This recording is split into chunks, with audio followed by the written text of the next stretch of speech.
네, 이쯤에서 저희가 또 서울고검 한번 현장 연결해서 관련 상황들 좀 정리를 해보도록 하겠습니다. 조은석 내란 특별검사가 오늘 최종 결과를 발표했는데요. 180일 동안의 내란 특검 수사 일정도 마무리됐습니다. 네, 현장 연결해서 자세한 내용 알아보겠습니다. 우종훈 신규혜 기자 나와주시죠.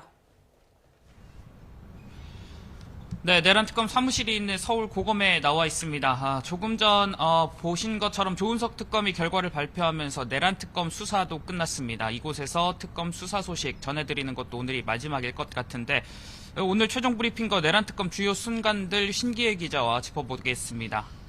조은석 특검 오전 10시에 직접 브리핑을 했습니다. 브리핑 전에 서울고검 청사에 있는 기자실과 복도에는 빈 공간이 없을 정도로 취재진이 북적였습니다. 조 특검이 공개석상의 모습을 드러낸 건 처음이었는데 취재진도 서초동 길가에서 우연히 마주친 걸 제외하고는 거의 조 특검의 모습을 볼 수 없었던 상황이기 때문에 주목이 됐습니다. 이 브리핑 직전 공개된 조 특검의 발언은 총 8장 분량이었고 11분가량 진행이 됐습니다. 특검 수사 결과가 가장 먼저 언급됐는데 윤석열 전 대통령을 비롯해 20여 명에 대한 공소 제기가 이루어졌습니다. 관련해서 조은석 특검 발언 내용도 주목을 받았었는데 관련 내용 설명을 해주시죠.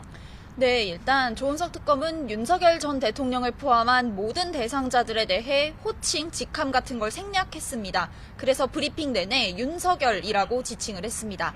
윤석열 전 대통령이 한동훈 전 국민의힘 대표를 빨갱이라고 지칭했다는 등 발언의 수위도 가감없이 전달을 했고요. 또 윤 전 대통령이 권력 독점의 목적을 가지고 군사령관들을 주도적으로 포섭한 거로 묘사를 했습니다.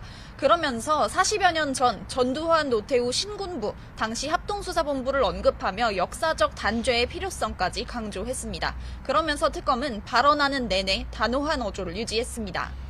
네, 조특검의 발표 이전에 자료도 배포가 됐습니다. 관련해서 계엄 동기가 자료에 담겼는데 특검은 윤 전 대통령이 무력으로 정치적 반대 세력을 제거하기 위해서 또 권력을 독점하려 계엄을 선포했다고 판단을 했습니다.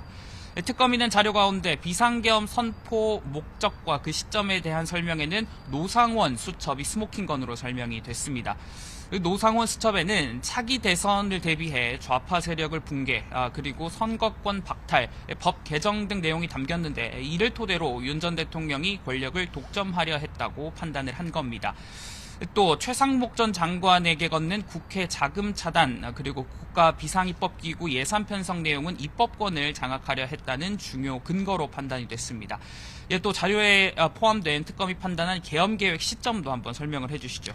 네, 특검은 윤석열 전 대통령이 비상계엄을 재작년 10월, 즉 12.3 계엄 선포일보다 1년 이상 빨리 준비했다고 판단했습니다. 이른바 노상원 수첩에 기재된 방첩사령관 등 인사 내용이 재작년 10월에 그대로 반영됐고 이때부터 사실상 준비에 들어갔다는 겁니다. 그리고 특검이 낸 자료에는 이보다 앞선 2022년 7월에서 8월경 윤 전 대통령이 계엄을 계획하고 있다는 말을 전해 들었다는 진술이 확보돼 있다고도 적혀 있었습니다.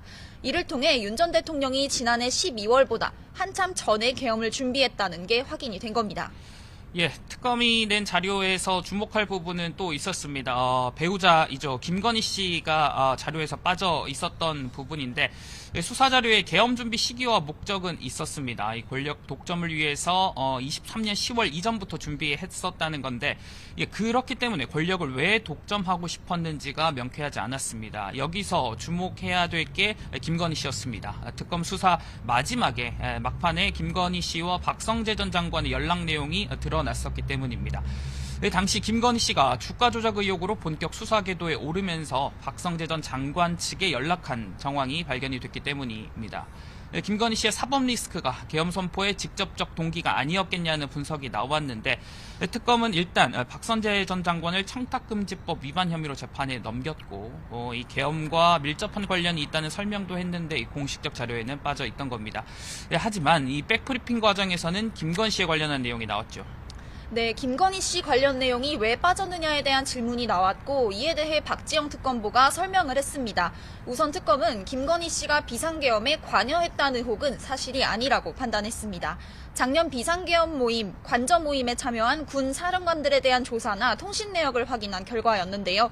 또 계엄 당일 김건희 씨를 보좌한 행정관이나 성형외과 의사의 행적까지 확인을 했습니다.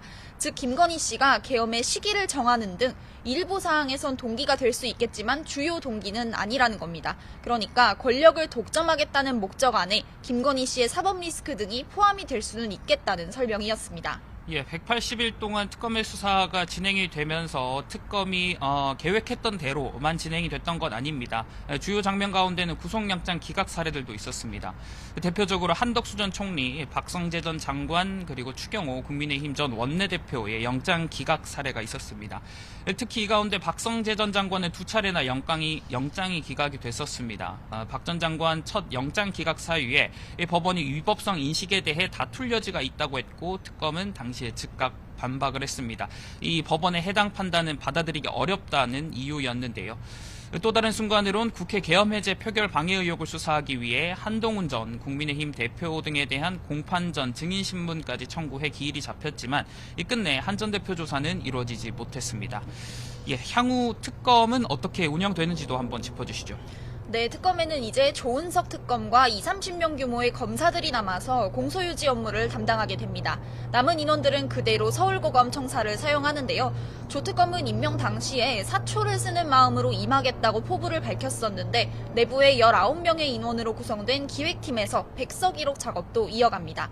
백서에는 그동안의 수사 결과와 피의자 신문 조서, 재판 증언까지 총망라되는데 YTN 취재 결과 다음 달 초쯤에 국회와 대통령실에 보고될 예정인 거로 파악됐습니다. 네, 특검이 수사를 마쳤지만 남은 사건들이 있습니다. 남은 사건들은 경찰에 넘기는 사건들인데 특검은 당초에 이 경찰에 넘기는 사건을 최소화할 거라고 했습니다. 실제 특검이 낸 자료를 보니까 249건 사건을 접수받아 215건을 처리했고 34건만 경찰 국수본에 넘기기로 결정을 했습니다.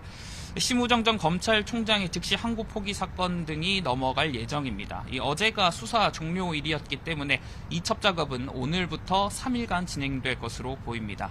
지금까지 내란 특검 관련 소식 정리해봤습니다. 상암동 스튜디오 나와주십시오.